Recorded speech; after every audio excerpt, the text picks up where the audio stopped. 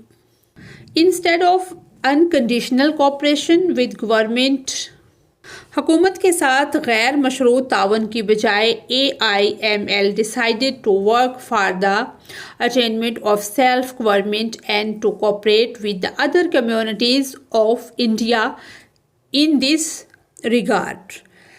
یعنی کہ حکومت کے ساتھ غیر مشروط تعاون کی بجائے AIML نے خود حکومت کے حصول کے لیے کام کرنے اور اس سلسلے میں ہندوستان کی جو دیگر کمیونٹیز تھی، لوگ تھے، ان کے ساتھ تعاون کرنے کا فیصلہ کیا. The fourth question is why did Quaid Azam accepted the cabinet mission plan. Quaid Azam محمد علی جناح نے کیبنٹ مشن پلان کو کیوں قبول کیا. ریئیکشن آف مسلم لیگ یعنی کہ مسلم لیگ کا جو رد عمل ہے. قائد Azam accepted the cabinet mission plan because the plan Quaid Azam نے کیبنٹ مشن پلان کو قبول کیا. envisaged maximum provincial autonomy.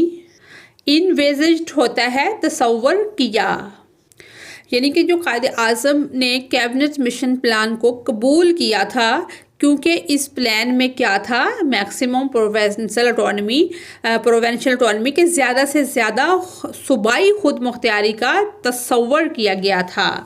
مورور جبکہ یا مزید یہ کہ دا مسلم میجورٹی جو مسلمانوں کے میجورٹی پروونسز صوبے تھے جہاں پر مسلمان اکثریت سے آباد تھے could leave the Indian Union after 10 years and in this way a greater Pakistan could be established. مزید یہ کہ مسلم اکثریتی صوبے 10 سال بعد انڈین یونین سے نکل سکتے تھے، اور اس طرح کیا تھا کہ ایک عظیم تر پاکستان قائم ہو سکتا ہے۔ Due to pressure of Congress کے دباؤ کی وجہ سے گورنمنٹ کو شو کرنا پڑا reluctance to implement the whole plan, کہ کانگریس کے دباؤ کی وجہ سے حکومت نے پورے منصوبے کو نافذ کرنے میں ہچکچاہٹ کا مظاہرہ کیا۔ Quaid Azam was furious over ڈیلیئنگ، Quaid Azam نے حکومتی عمل میں تاخیر کی۔ Practices of government and non cooperative attitude of the Congress, Quaid Azam حکومتی عمل میں تاخیر اور کانگریس کے عدم تعاون پر کیا تھے، ان کے ایٹیٹیوڈ پر برہم تھے۔ The fifth question is why Shimla Conference in 1945 met with failure، کہ 1945 میں شملہ کانفرنس جو ہے وہ کیوں ناکام ہوئی؟ The answer is the Shimla Conference in 1945 failed mainly due to difference between the Indian National Congress and the All India Muslim League over the issue of Muslim representation، کہ 1945 میں شملہ کانفرنس جو ہے بنیادی طور پر مسلمانوں کی نمائندگی کے معاملے میں انڈین نیشنل کانگریس اور آل انڈیا مسلم لیگ کے درمیان اختلافات کی وجہ سے ناکام ہوئی۔ جب برٹش جو انگریز تھے proposed a new executive council with Indian member، انگریزوں نے ہندوستانی اراکین کے ساتھ ایک نئی ایگزیکٹو کونسل کی تجویز پیش کی، and the Muslim League insisted that it alone and the right to nominate all Muslim members، اور مسلم لیگ نے اصرار کیا کہ صرف اسے تمام مسلمان اراکین کو نامزد کرنے کا حق حاصل ہے۔ However, the Congress refused, claiming it represented all communities including Muslim۔ تاہم کانگریس نے انکار کر دیا اور دعویٰ کیا کہ وہ تمام برادریوں کی نمائندگی کرتی ہے، جس میں مسلمان بھی شامل ہیں، including Muslims، بشمول مسلمان۔ This deadlock over who would represent Indian Muslims led to the breakdown of the conference and no agreement was reached۔ ہندوستانی مسلمانوں کی نمائندگی کون کرے گا، اس پر یہ تعطل کانفرنس کے ٹوٹنے کا باعث بنا اور کوئی معاہدہ نہ ہو سکا، یعنی کہ یہ کسی نتیجے پر اس وجہ سے نہ پہنچ پائی۔ The second answer is why Shimla Conference 1945 failed، کہ 1945 کی شملہ کانفرنس ناکام کیوں ہوئی؟ The Shimla Conference of 1945 failed mainly because of a disagreement between the Indian National Congress and the All India Muslim League over the representation of Muslims، کہ 1945 کی Shimla conference بنیادی طور پر مسلمانوں کی نمائندگی پر انڈین نیشنل کانگریس اور آل انڈیا مسلم لیگ کے درمیان اختلافات کی وجہ سے ناکام ہوئی۔ The Congress refused to recognize the Muslim League as the sole representative of Indian Muslims۔ Congress نے مسلم لیگ کو ہندوستانی مسلمانوں کی واحد نمائندہ کے طور پر تسلیم کرنے سے انکار کر دیا۔ The Muslim League led by Jinnah insisted no exclusive rights to nominate all Muslim members in any future government، کہ جناح کی قیادت میں مسلم لیگ نے مستقبل کی کسی بھی حکومت میں تمام مسلم اراکین کو نامزد کرنے کے لیے خصوصی حقوق پر اصرار کیا۔ Question number 6 is how does the Kashmir issue affect the relations between Pakistan and India، کہ مسئلہ کشمیر یا کشمیر کا مسئلہ پاکستان اور بھارت کے تعلقات پر کیا اثر ڈالتا ہے، یا اس مسئلے کا کیا اثر پڑتا ہے پاکستان اور بھارت کے تعلقات پر؟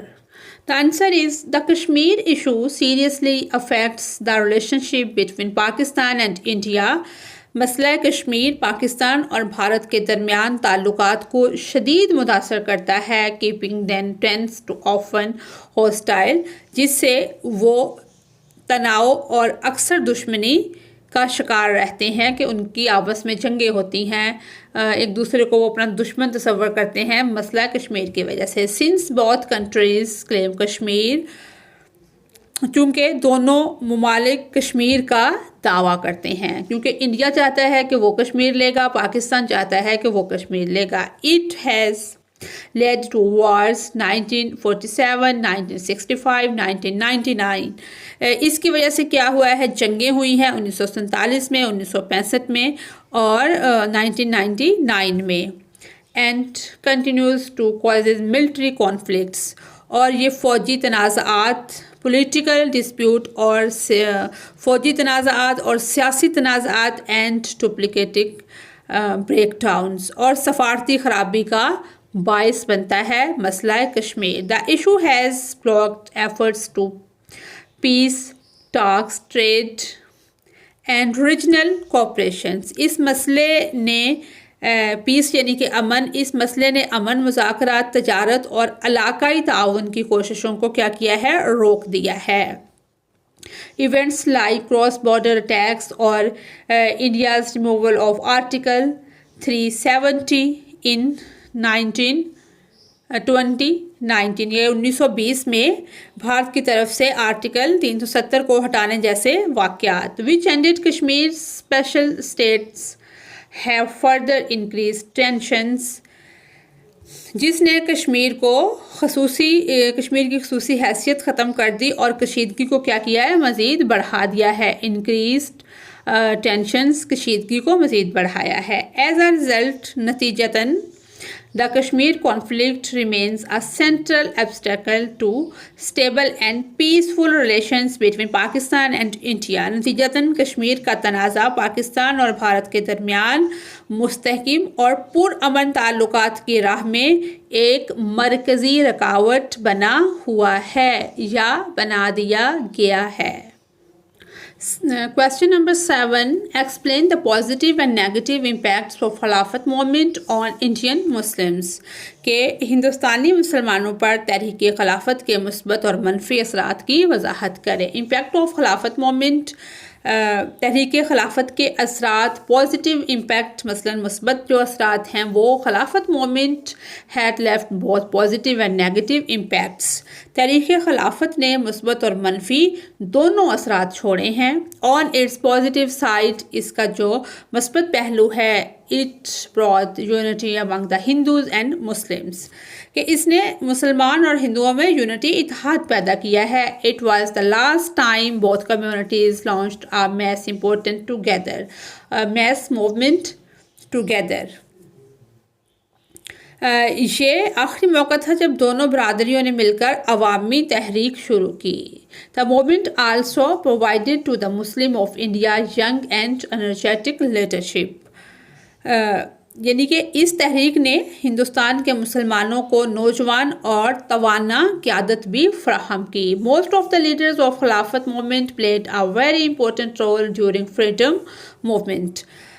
تحریک خلافت کے بیشتر رہنماؤں نے تحریک آزادی میں بہت اہم کردار ادا کیا. نیگیٹو امپیکٹ، جو اس کے منفی اثرات ہیں، the negative impact was the Muslim had to face economic and educational losses due to خلافت movement. اس کا منفی اثر یہ ہوا کہ تحریک خلافت کی وجہ سے مسلمانوں کو معاشی اور تعلیمی نقصانات کا سامنا کرنا پڑا. Some Muslims resigned from government jobs، کچھ مسلمانوں نے گورنمنٹ کی جو جابس تھی ان سے استعفے دے دیے. which left them unemployed، اس سے کیا ہوا کہ وہ بے روزگار ہو گئے، جس سے وہ بے روزگار ہو گئے. Similarly، اسی طرح many Muslims boycotted government institutes and withdrew their children from public schools. بہت سارے مسلمانوں نے اس طرح سے سرکاری اداروں سے بائیکاٹ کیا اور اپنے بچوں کو سرکاری اسکولوں سے نکال لیا، جس سے بچوں کی تعلیم متاثر ہوئی. The boycott had adversely affected to education of Muslim children، leaving them behind in their studies. یعنی کہ اس کا نیگیٹو امپیکٹ یہ ہوا کہ بچے تعلیم سے پیچھے رہ گئے. اور پڑھائی وہ نہ کر سکے، پڑھائی میں پیچھے رہ گئے۔ اس بائیکاٹ نے بچوں کی تعلیم کو بری طرح متاثر کیا تھا اور وہ پڑھائی میں پیچھے رہ گئے تھے۔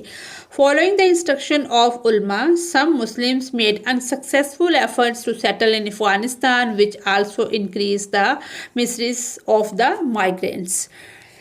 بعض مسلمانوں نے افغانستان میں آباد ہونے کی ناکام کوششیں کی، جس سے مہاجرین کی مشکلات میں اضافہ ہوا۔ That's all for today's video. If you find any guidance from my video, please like my video and subscribe my channels.